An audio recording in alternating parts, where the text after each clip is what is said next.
All right, welcome back. Social 10. We're about to do the analysis of the source somewhat together. Please keep in mind that in an essay, we must first analyze the source, and then we respond to it. And the analysis of the source is a mark out of 6, which is only 6 of 30 marks. But if you end up doing something less than satisfactory in the analysis of source, you will end up getting 58% or less in the essay, regardless of how well you write everything else. So this first step is quite critical. So I'd like to do this first step with you / for you here, at least in a previewing way. Over the next 3 weeks of online at-home learning, we're going to be coming back to this again and again and again. But to kind of set us up with a position of strength, we have to read through this and do some analysis together. So the first step in the analysis is always to read through it once and to try to explore it holistically.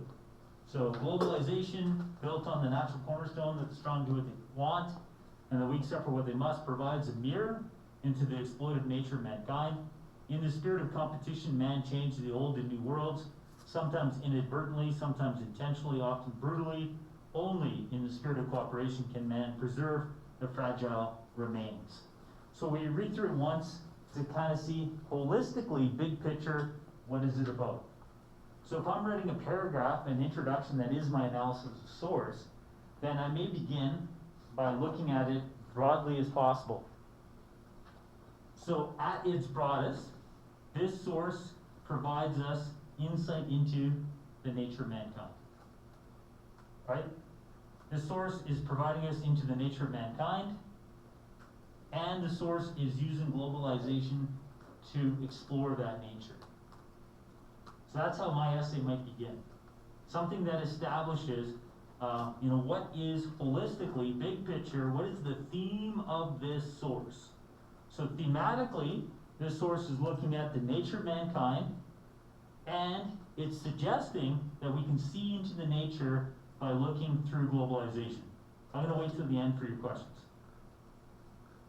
So then we can look at, based upon this theme, what are some observations or assumptions that the source is making?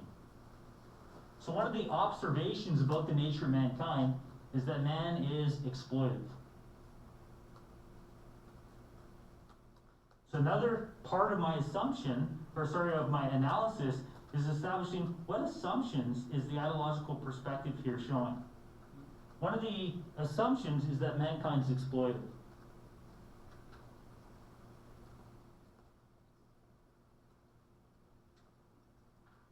Somewhere within the source, another step of the analysis of source is to find a problem that the source is trying to present. So far we've talked about the source as a theme. It's the nature of mankind. It suggests that through globalization we can learn about the nature of mankind, but it's making an observation, an assumption that mankind is exploitive. Another way to get started is to look at, what is the problem that the source is inspired by? The problem that this source is inspired by is the fact that the earth and mankind, we're existing today in a very fragile sense. That the problem is that we are fragile. The earth is fragile because of globalization. That's the problem that they're exploring. And the problem is that it is fragile because of our actions. It's been made fragile because of the spirit of competition. It's been made fragile sometimes intentionally, we've made it fragile. Sometimes inadvertently, sometimes brutally, but the consequence of globalization is we've created a fragile planet. That's their problem, that's their perspective. But we can also infer a solution. And this one we don't even have to infer, it is explicitly stated. That even though there's a problem mentioned here, they also provide a solution. Explicitly, it says the solution is the spirit of cooperation. So the ideological perspective can be unpacked, can be found, when you look at the nuances of the language. You can look at what's being said. So what is being said? What is being said is that the world is fragile because of globalization, but it's also saying that we can rescue it through the spirit of cooperation. We can preserve what little remains, right? So far in summary, we, first step, read the source and said, okay, big picture, it's about the nature of mankind. Then we found out, well, it's revealing, mankind's nature is revealed through globalization. And as a consequence of globalization, the source is suggesting the planet is fragile. And they even go as far as saying it's fragile because of our nature, because we are competitive. And through competition, we have intentionally, brutally, inadvertently changed this planet, and only through a paradigm shift towards cooperation can we save it. So within that perspective, that we need this paradigm shift towards cooperation, there's values like cooperation that the source is trying to promote. So now that we've unpacked the perspective and the assumptions, we can say these are some related values to support the assumption. We can also talk about what kind of evidence could be used to inspire this source or to further the perspective being presented. So this source may be someone's reflection following their coming awareness of maybe ecological damage, animal habitat destruction, maybe climate change, climate chaos.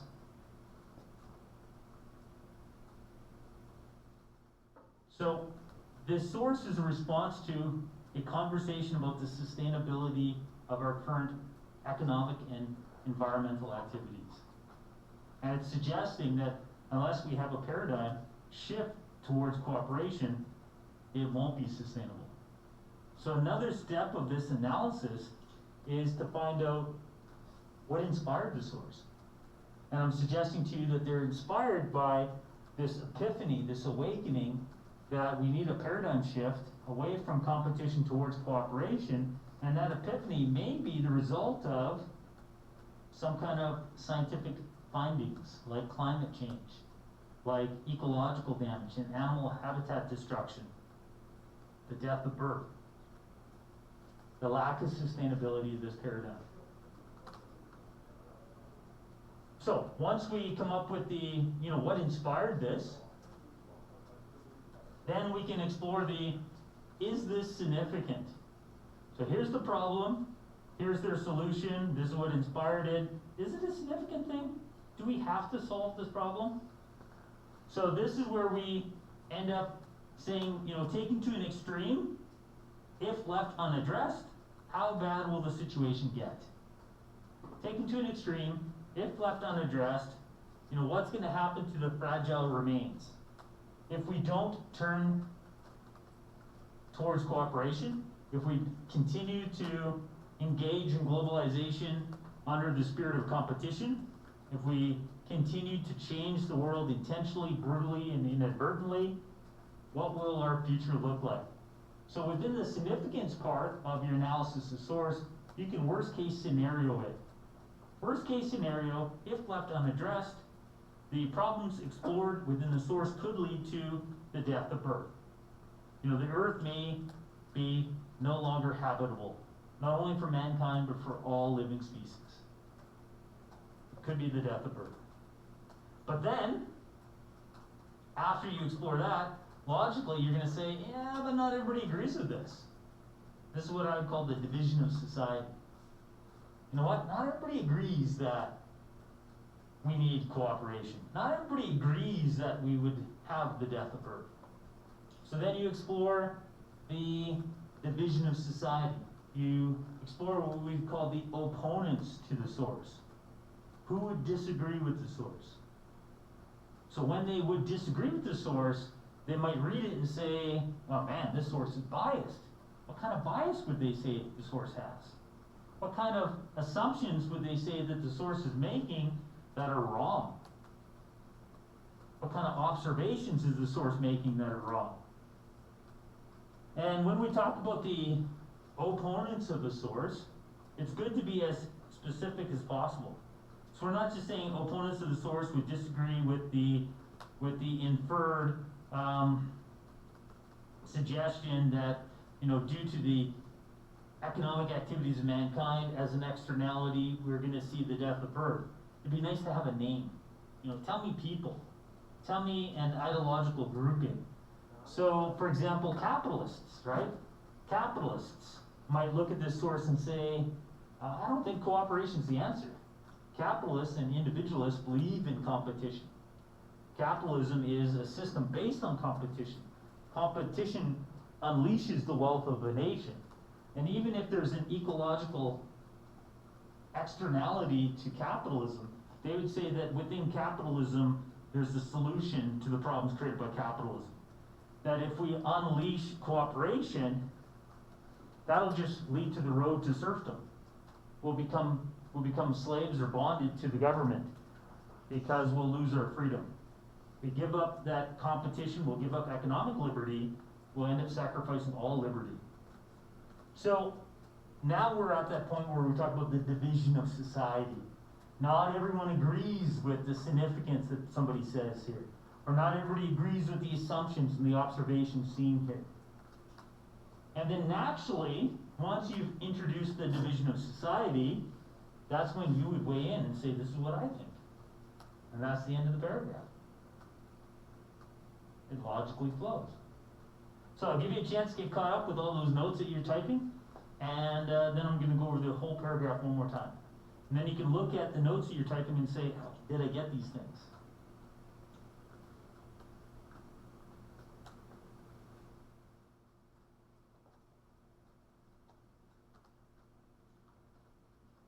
Good news, it's on video, right? You can go back and watch this.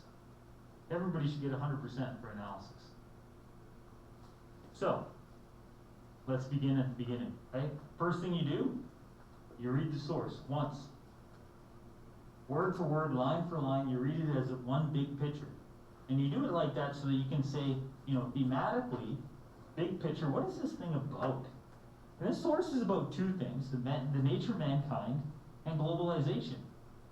It says that, the nature of mankind is exploitive, that we engage in competition that's destructive, and because of that, globalization is flawed, right? So this is anti-globalization as it stands. There's a hope that globalization can get better. So there's some values here. The source values cooperation more than competition.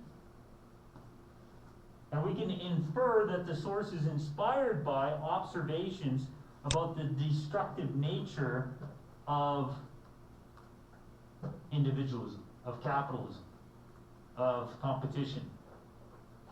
It's funny how I'm nowhere near the screen or my computer, and yet it still pops up, right?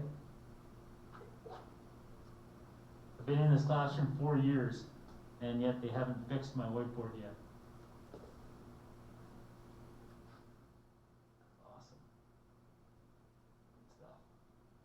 So, we have big picture, this is the theme. Theme's about the nature of mankind, connects to globalization. How does it connect? Well, if mankind is exploited by nature, and if we engage in globalization in the spirit of competition, it has led to these things. Intentional, brutal, and inadvertent changes. What is the problem that the source is exposing? The problem is that the earth may not have a future. And then we can take that problem to an extreme. Taken to an extreme, the significance of the source is, if left unaddressed, death of birth. But naturally, we should get to a point and say, not everybody agrees with that. There are people that would say that this is too alarmist, that this is flawed, the logic here is biased. And who are those people? What do they think? So over the next days and weeks, we'll be gathering who those people are. and then you'll go back and add to this intro. But these are the steps. Another thing that we can do in the intro is break the language down. So, after I read your analysis, I should be able to understand through your intro that you get that globalization is the interconnectedness of mankind. Somewhere in your analysis, you have to deal with that first word, globalization. So you got to tell me somewhere what it is, right? And it says, built on the natural cornerstone. Somewhere in your intro, you also need to wrestle with, well, what's a cornerstone? So in the past, we've talked about cornerstones. Cornerstone is that first brick that you put down when you're building a structure. And if the cornerstone is flawed, the entire structure to follow will be flawed. Cornerstone and the concept of cornerstone isn't just architectural, it's also spiritual. It's part of the Bible, it's in Romans, it's the idea, it's in Titus, it's the idea of, what should be, your cornerstone. What is your true stone that you go back to and model after? Well, if our cornerstone is greed and exploitation, what's that? What kind of globalization will that build? That's what's being unpacked here. But it begins by saying globalization built on the natural cornerstone, that the strong do what they want and the weak suffer what they must. When it says that the strong do what they want and the weak suffer what they must is natural, there's an ideological perspective there. That is called social Darwinism. So I'm going to write that on the sideboard. Social Darwinism, also known as survival of the fittest.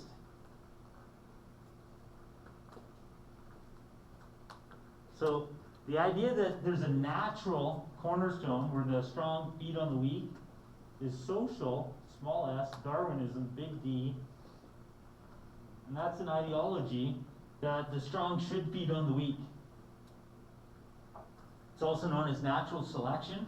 It's a core of fascism. In fascism, in Germany, the fascist state had an aggressive foreign policy of Lebensraum, living space, which meant that Germany, in order to achieve its manifest destiny, its glory of lasting 1,000 years, they needed to expand into Eastern Europe. They needed to enslave the Slavs. They needed to take the resources from their neighbors. Strong feed upon the weak. So the source is acknowledging that's natural. So there is an ideological perspective there. So it's acknowledging that the globalization's been built on social Darwinism. It's been built on might is right, natural selection. But because it's been built on that, it's led to some pretty bad things. Because we said it's natural for the strong to feed on the weak, we've had exploitation, transatlantic slave trade. Why is it okay for Europeans to go to Africa, buy Africans, and then sell them to the Americas? Because the strong do what they can, the weak suffer what they must. So that logic ends up justifying the transatlantic slave trade, which even in and of itself is a brutal transformation of the world. You're transplanting millions of people. Then when it says in the spirit of competition, that's a reference to what? You're going to want to say, well, in the spirit of competition, that's a reference to the age of exploration, the competition between the Portuguese and the Spanish, between the British and the French and the Dutch. In the spirit of competition, they carved the world, the age of empires.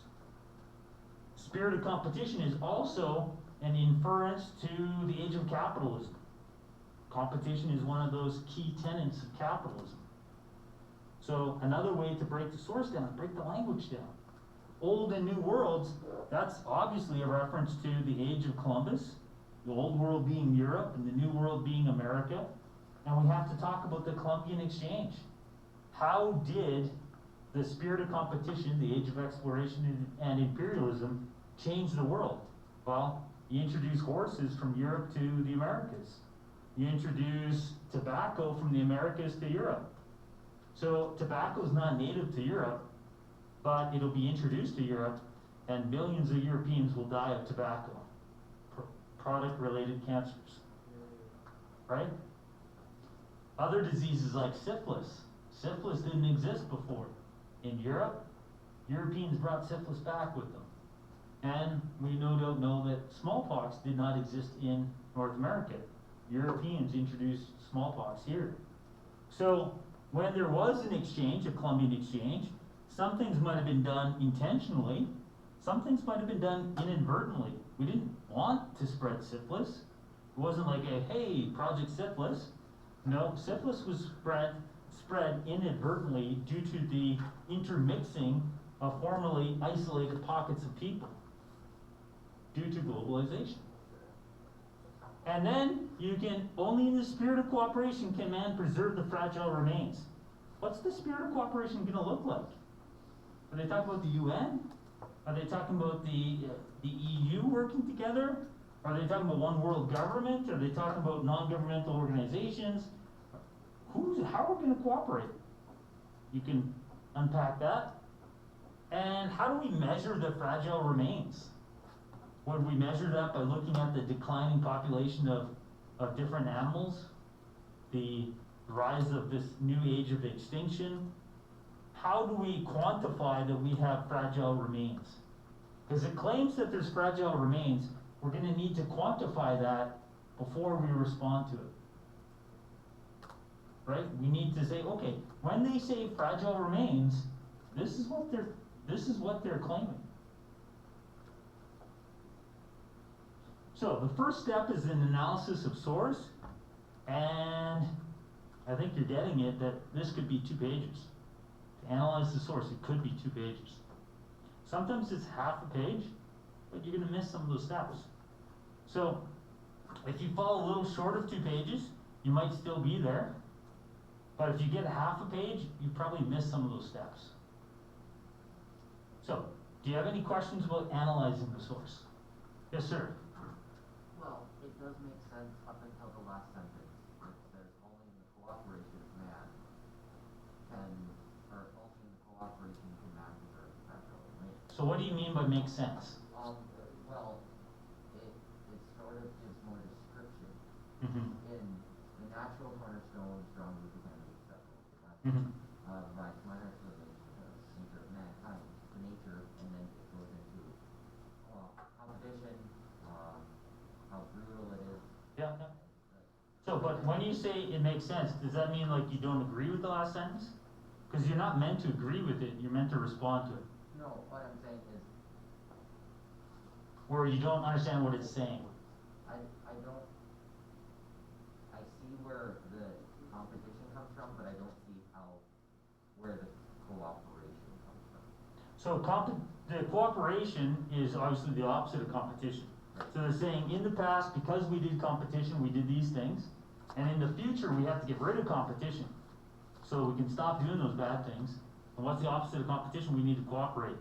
How do we cooperate? Well, for example, let's look at climate change. If climate change is real, then if all other countries in the world cooperate except China, we're not going to deal with climate change. So the only way to tackle climate change, if it's a thing because of the externality of our ecological, environmental, and economic activities, right? If it's a thing because of our burning of fossil fuels, all India and China would have to do to continue climate change is continue to burn fossil fuels. So we'd have to have a world cooperation on what are we doing with fossil fuels if we want to stop climate change. So that's one example of cooperation. Or whaling. You could have every country in the world except Japan say, we're not going to whale anymore. And Japan's like, you know what, whaling's our traditional practice. We love whaling. If Japan continues to whale and no one else does, we still could see no whales in 200 years because they could end up killing them all. So that's why it says cooperation. Because they're global problems, unless everyone in the globe shares the same vision as the solution, if you have people working against the solution, we may not solve the problem. Any other questions about the source? So you're not meant to be able to do the essay today, But this essay is our focus for the next month, and it is due on the 17th, and we'll be writing it one last time in January as well.